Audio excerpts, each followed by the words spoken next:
When the Next Generation went off the air, I had gone to see Star Trek Generations in theater. And to be honest, I was left not only disappointed, but I would say kind of heartbroken. Now, I had gone to Walmart, and at the time, I collected all the action figures, the Playmates action figures. If any of you guys noticed, uh, at the time, toys were really hot. Um, they had, you could walk up and down the toy aisles and just, you know, toys. Toys were everywhere. Batman, Spider-Man, X-Men. You could go anywhere and see just toys. Not to mention the car aisles. For Hot Wheels, Legos, everywhere. But Star Trek, they were part of the toy collecting aisle. Um, and Generations, they have the Generations toy action figures, so I picked those up too, because to add them to my collection, because I collected all of the Star Trek toys. Something that I think these days, you go down the toy aisle and sadly it's almost like going in the old west and you see a tumbleweed going down the road. Um, so at the time, I was very excited, very, very, very excited to see Star Trek Generations. Excuse me, I'm eating cheesecake. Forgive me. So I was very excited for Generations. And I went into the theater knowing what we were going into. And I was immediately confused because nowhere in the movie was it what was in the action figure. Nowhere in the movie was anything like what I was expecting. Um, I wanted to be excited, but I simply wasn't. Um, I went to it a few times. I went to it with my mother. I went to it with one of my friends. His name was Raymond. We went to the movie theater, and I felt really excited because he never really got to go out. Um, but he went with me, and and it was one of the few times that him and I actually went to go out. His parents never really let him go anywhere, but he actually got to go out, and we went. And it took me going with him to actually realize that I was psyching myself up to go. Um, and I was disappointed. And I feel like that's kind of what I would have felt with Star Trek V had I actually gone to the theater to see that movie. So, Generations for me was an immediate letdown. And I realized that that's what I had been feeling with season 7 of Next Generation the whole time. Um, and I was kind of in denial for season 7. As much as I had wanted to like season 7, I hadn't. As much as I wanted to like All Good Things, I really didn't. I didn't feel like it was a good end to the series. I didn't feel like I enjoyed season 7 of Next Gen. I just didn't like season 7. And I didn't realize that it was okay to not like something just because you enjoyed the series in general. I didn't like it. I didn't like it. So a couple of years later, I I was I'd kind of fallen out of love with Star Trek. I didn't like DS9. Um,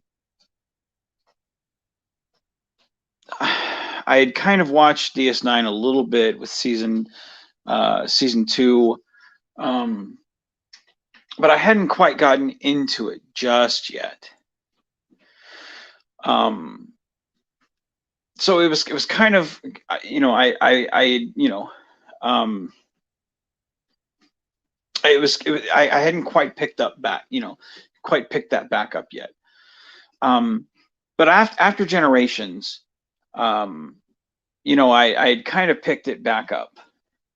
They'd gotten or it was right before that time, they had kind of gotten the Defiant and gone to the Gamma Quadrant. And DS9 kind of rejuvenated my love for Star Trek.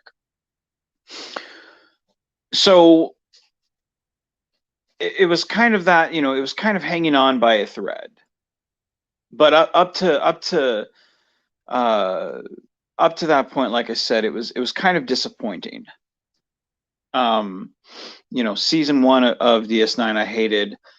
Season 2 of DS9, the first half of it, I really, I didn't watch it.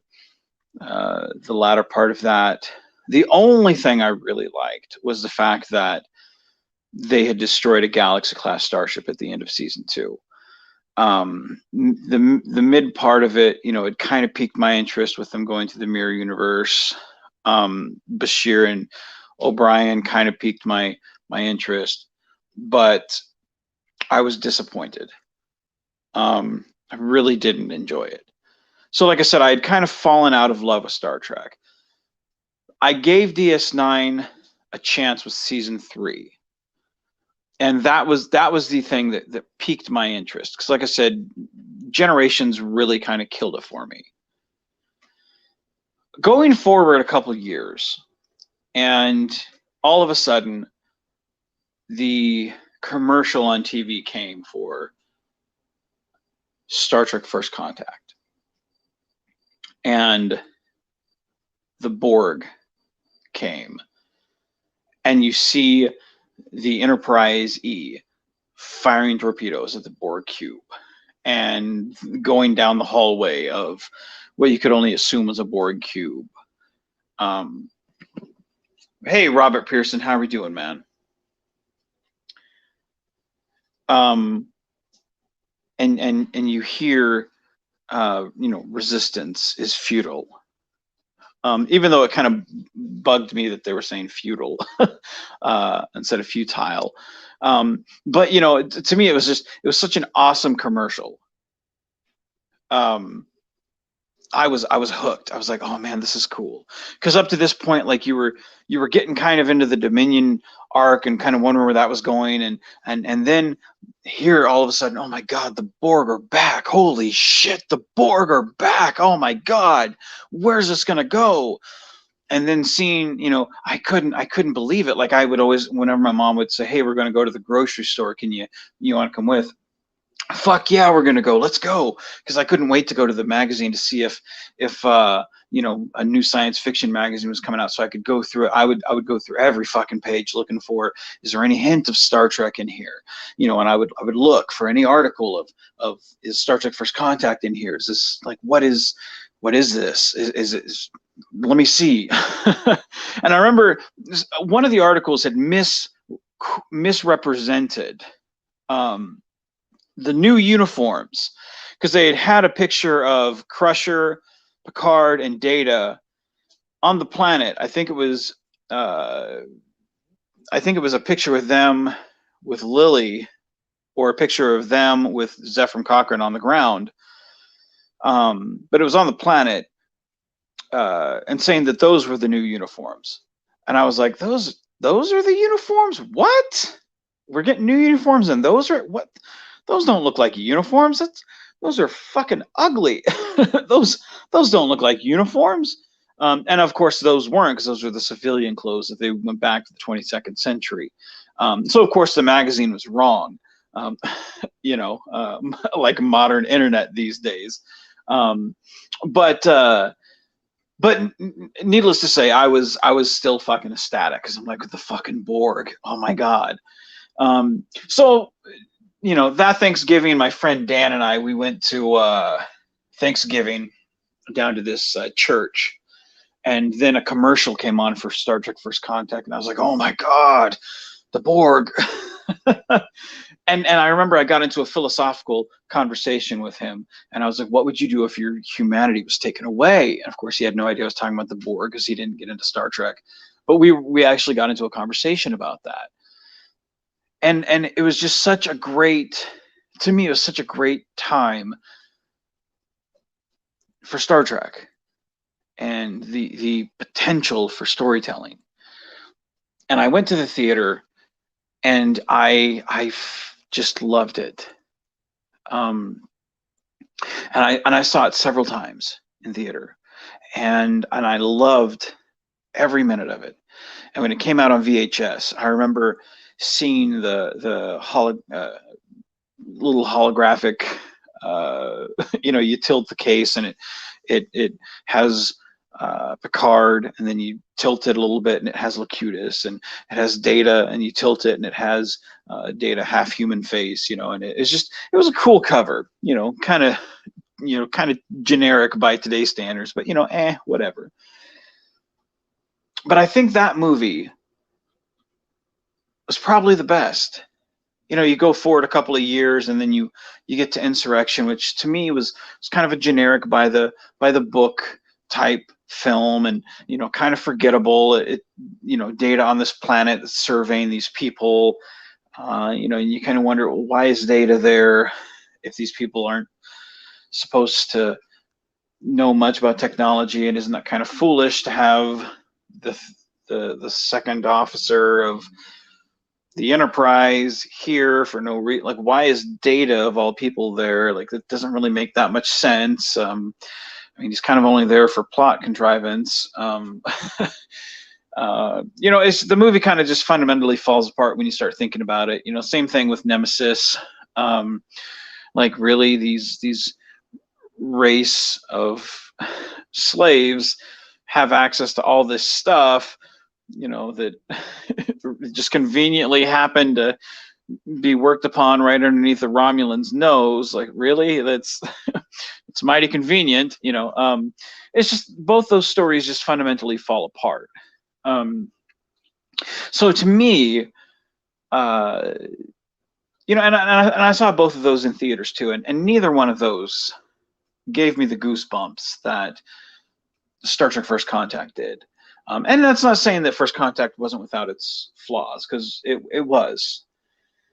But the sense of adventure and the sense of love for what they were doing was there. And it felt, by the time they got to Insurrection, it felt like it was by the numbers. And by the time they got to Nemesis, they just felt tired, and wore out. And one thing about Star Trek First Contact I felt was, it felt like with Wrath of Khan, when everything felt anew. And when they had the briefing room scene in Star Trek First Contact, that's how this felt. It felt like everything was brand new again. It felt like that moment when they're in the simulator and Kirk opens up the simulator door and says, "Okay, lights," and everything turns on. And McCoy's sitting there kind of talking shit to Kirk. And like, that's how this felt. It felt like, okay, it's fresh, it's new, but yet it's familiar. And that's something that's a magic that Insurrection and Nemesis never captured. They tried, but they never could capture that. And I think it's that sense of progression. We see all of the people that are in their familiar settings, like LeVar Burton. He's still an engineer, but yet he's got no visor. He's got these ocular implants. That's it's the same Geordi, but he doesn't have the visor. He's still Geordi, but he's slightly changed. It's the same crew. They're sitting in kind of, familiar setting ish, but yet different uniforms. It's the same people, but it's just slightly off. So it's kind of like seeing an old friend, that you haven't seen since high school, but yet it's 20 years later. And that's what Wrath of Khan felt like, except, this was like our generation's version of Wrath of Khan. And I loved that. And I felt like this was earned for us. And then you get to Insurrection and Nemesis, and again, like I said, it felt very by the book, and it felt very tired. So, like I said, I feel, and this is just for me, it felt that this was the only time for me that a Next Generation movie really impacted me, and this was my favorite movie. And there were some things that were good in the other movies, but this was the only time that I really got the goosebumps of, man, this is great.